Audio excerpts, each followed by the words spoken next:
Hello नमस्कार दोस्तों, मेरा नाम है कपिल और स्वागत है आप सभी का फॉर आपकी सक्सेस में।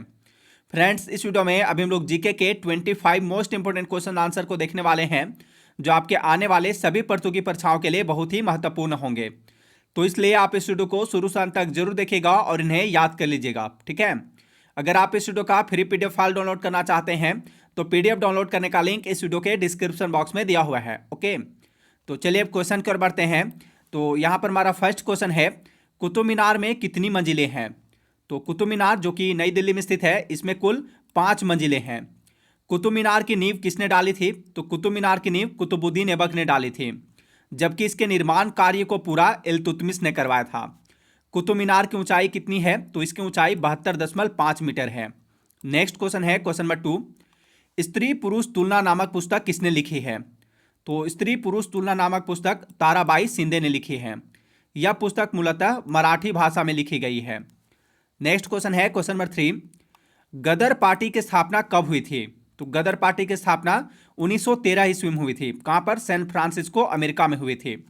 इसके संस्थापक लाला हरदयाल थे। गदर पार्टी के पहले अध्यक्ष कौन बने थे? तो इसके पहले अध्यक्ष सोहन सिंह भाखना बने थे। अगला प्रश्न है क्वेश्चन नंबर 4, 3 दरवाजा प्रवेश द्वार भारत के किस राज्य में स्थित है? तो 3 दरवाजा प्रवेश द्वार जो है यह भारत के गुजरात राज्य में स्थित है।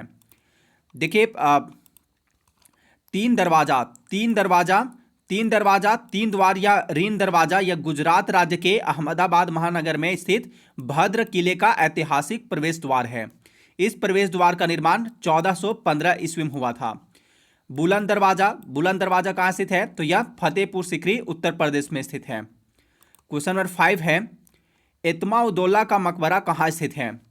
तो एतमाउद्दौला का मकबरा जो है यह उत्तर प्रदेश के आगरा में स्थित है। एतमाउद्दौला का मकबरा को जहांगीर की पत्नी नूरजहां ने अपने पिता मिर्जा गियास बेग की याद में बनवाया था। क्वेश्चन नंबर 6 है, भारत के दूसरे प्रधानमंत्री कौन थे? तो भारत के दूसरे प्रधानमंत्री लाल बहादुर शास्त्री थे। इनका कार्यकाल 1964 से 1966 ईस्वी तक था। भारत के प्रथम प्रधानमंत्री कौन थे? तो वह पंडित जवाहरलाल नेहरू थे। इनका कार्यकाल 1947 से 1964 ईस्वी तक था। भारत के अब तक सभी प्रधानमंत्रियों में सबसे लंबा कार्यकाल किनका रहा है? तो वह रहा है पंडित जवाहरलाल नेहरू का रहा है। 16 वर्ष 9 महीना 12 दिन का रहा है। नेक्स्ट क्वेश्चन है क्वेश्चन नंबर 7, 8 डिग्री चैनल किसके मध्य स्थित है? तो 8 डिग्री चैनल किसके मध्य स्थित है? तो यह मालदीव और मिनिकॉय द्वीप के बीच स्थित है। क्वेश्चन नंबर 8 है, 1 कैलोरी में कितने जूल होते हैं? तो 1 कैलोरी में 4.184 जूल होते हैं। 1 अश्व शक्ति बराबर कितना वाट होता है? तो 1 अश्व शक्ति बराबर 746 वाट होता है, ठीक है। 1 हॉर्स पावर बराबर यानी 1 अश्व शक्ति बराबर 746 वाट होता है। अगला प्रश्न है, वेल्थ ऑफ नेशंस पुस्तक के लेखक कौन है? तो वेल्थ ऑफ नेशंस पुस्तक के लेखक हैं एडम स्मिथ। अर्थशास्त्र का जनक किसे कहा जाता है? तो अर्थशास्त्र का जनक एडम स्मिथ को ही कहा जाता है, ठीक है। और वेल्थ ऑफ नेशंस पुस्तक के लेखक कौन है? एडम स्मिथ हैं। नेक्स्ट क्वेश्चन है, भारत में कार्यकारी प्रमुख किसे माना जाता है? तो भारत में कार्यकारी प्रमुख प्रधानमंत्री को माना जाता है। और भारत में संवैधानिक प्रधान कौन होता है? तो वह राष्ट्रपति होते हैं। राष्ट्रपति जो है ये भारत का प्रथम नागरिक कहलाते हैं, ठीक है। राष्ट्रपति जो है भारत का प्रथम नागरिक कहलाते हैं। नेक्स्ट क्वेश्चन है क्वेश्चन नंबर 11, ढोला सदिया पुल किस नदी पर बना है? तो ढोला सदिया पुल यह किस नदी पर बना है? तो यह लोहित नदी पर बना हुआ है। ढोला सदिया पुल का आधिकारिक नाम भूपेन हजारिका पुल है और यह लोहित नदी पर बना है। यह पुल असम में ब्रह्मपुत्र नदी की सहायक नदी लोहित नदी पर बना है। क्वेश्चन नंबर 12 है, भारत के प्रथम प्रधानमंत्री पंडित जवाहरलाल नेहरू का प्रधानमंत्री के रूप में कार्यकाल कब से कब तक रहा है? तो देखिए, पंडित जवाहरलाल नेहरू जो थे ये भारत के प्रथम प्रधानमंत्री थे। इनका प्रधानमंत्री के रूप में कार्यकाल 15 अगस्त 1947 से 27 मई 1964 ईस्वी तक रहा है। और भारत के प्रधानमंत्री के रूप में सबसे लंबा कार्यकाल इन्हीं का रहा है, पंडित जवाहरलाल नेहरू का ही रहा है। 16 वर्ष 9 महीना 12 दिन का रहा है। नेक्स्ट क्वेश्चन है question number 13, the wings of fire पुस्तक किसने लिखा है?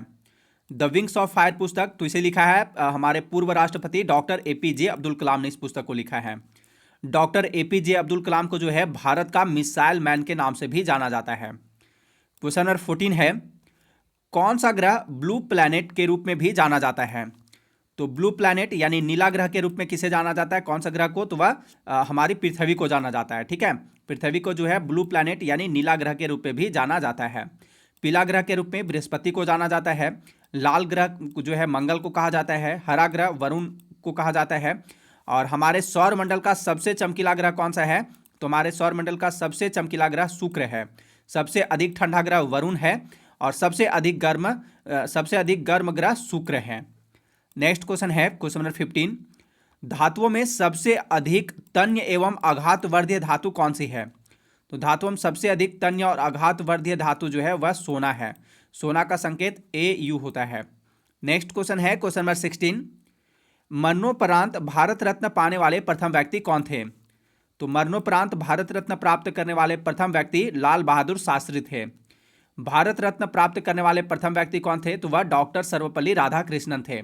इन्हें वर्ष 1954 में भारत रत्न प्रदान किया गया था। और देखिए वर्ष 1954 में ही चक्रवर्ती राजगोपालाचारी और डॉक्टर चंद्रशेखर वेंकट रमन को भी भारत रत्न दिया गया था। नेक्स्ट क्वेश्चन है क्वेश्चन नंबर 17, किलोवाट घंटा किसकी इकाई है। तो किलोवाट घंटा किसकी इकाई है, तो यह ऊर्जा की इकाई है। 1 किलोवाट घंटा बराबर कितना होता है, तो 3.6 इंटू 10⁶ जूल होता है। ठीक है, 1 किलोवाट घंटा बराबर जो है 3.6 इंटू 10⁶ जूल होता है। नेक्स्ट क्वेश्चन है क्वेश्चन नंबर 18, एक परमाणु द्रव्यमान संख्या को कैसे निर्धारित किया जाता है। तो एक परमाणु द्रव्यमान संख्या को उसके कुल प्रोटॉनों तथा न्यूट्रॉनों की संख्या को जोड़कर निर्धारित किया जाता है। क्वेश्चन नंबर 19 है, एक परमाणु के 3 आधारभूत अवयव कौन से हैं। तो एक परमाणु के 3 आधारभूत अवयव होते हैं, वह होते हैं इलेक्ट्रॉन, प्रोटॉन और न्यूट्रॉन। इलेक्ट्रॉन की खोज किसने की थी, तो इलेक्ट्रॉन की खोज जे थॉमसन ने की थी। प्रोटॉन की खोज किसने की थी, गोल्डस्टीन ने की थी। न्यूट्रॉन की खोज किसने की थी, जेम्स चैडविक ने की थी। नेक्स्ट क्वेश्चन है क्वेश्चन नंबर 20, दो नदियों के बीच के उपजाऊ भूमि को क्या कहते हैं। तो दो नदियों के बीच के उपजाऊ भूमि को क्या कहते हैं, दोआब कहते हैं। नेक्स्ट क्वेश्चन है क्वेश्चन नंबर 21, स्थायी बंदोबस्त की पद्धति यानी परमानेंट सेटलमेंट पद्धति जो है किसके द्वारा लागू की गई थी। तो स्थायी बंदोबस्त की पद्धति को जो है लॉर्ड कॉर्नवालिस के द्वारा लागू की गई थी। और कब लागू की गई थी, 1793 ईस्वी में से इस पद्धति को लागू की गई थी। इस पद्धति के तहत जमींदारों को अब भू राजस्व का लगभग 90% भाग जो है कंपनी को तथा लगभग 10% भाग अपने पास रखना था। अस्थायी बंदोबस्त की योजना किसने बनाई थी, तो इस योजना को जॉन सोर ने बनाई थी। और लागू किसने की थी, तो इसे लॉर्ड कॉर्नवालिस ने लागू की थी। लॉर्ड कॉर्नवालिस को जो है भारत में नागरिक सेवा का जनक माना जाता है। क्वेश्चन नंबर 22 है, विश्व का सबसे विस्तृत लिखित संविधान किस देश का है। तो सबसे विस्तृत लिखित संविधान यानी सबसे बड़ा लिखित संविधान किस देश का है, तो वह भारत का है। भारतीय संविधान की मूल प्रति को अपने हाथों से किसने लिखा था। तो देखिए भारतीय संविधान की मूल प्रति को अपने हाथों से प्रेम बिहारी नारायण रायजादा ने लिखा था। नेक्स्ट क्वेश्चन है क्वेश्चन नंबर 23, गन मेटल किस मिश्र धातु से निर्मित है। तो गन मेटल किस मिश्र धातु से निर्मित होती है, तो यह कॉपर, टीन और जिंक से निर्मित है। गन मेटल एक मिश्र धातु है जिसमें 88% कॉपर यानी तांबा होता है, 10% टीन और 2% इसमें जिंक यानी जस्ता होता है। नेक्स्ट क्वेश्चन है क्वेश्चन नंबर 24, कौन सी नोबेल या अक्रिय गैस अचेतन शून्य यानी एनेस्थेटिक करने के लिए उपयोग की जाती है। तो वह है जिनॉन। ठीक है, जिनॉन जो है इसका प्रयोग अचेतन शून्य यानी कि एनेस्थेटिक करने के लिए भी इसका उपयोग यह की जाती है जिनॉन का। जिनॉन जो है यह सर्वाधिक यौगिक बनाने वाला अक्रिय गैस है। इसे स्ट्रेंजर गैस भी कहते हैं और यह जल में घुलनशील होता है। लास्ट क्वेश्चन है इस वीडियो का क्वेश्चन नंबर 25, बोनालू उत्सव किस राज्य में मनाया जाता है। तो बोनालू उत्सव यह किस राज्य में मनाया जाता है, तो यह तेलंगाना राज्य में मनाया जाता है। तो फ्रेंड्स ये थे जीके के टॉप 25 क्वेश्चन आंसर। अगर ये वीडियो आपके लिए हेल्पफुल रही हो तो प्लीज़ इस वीडियो को लाइक एंड शेयर जरूर कर दीजिएगा। अब मिलते हैं नेक्स्ट वीडियो में। Thanks for watching.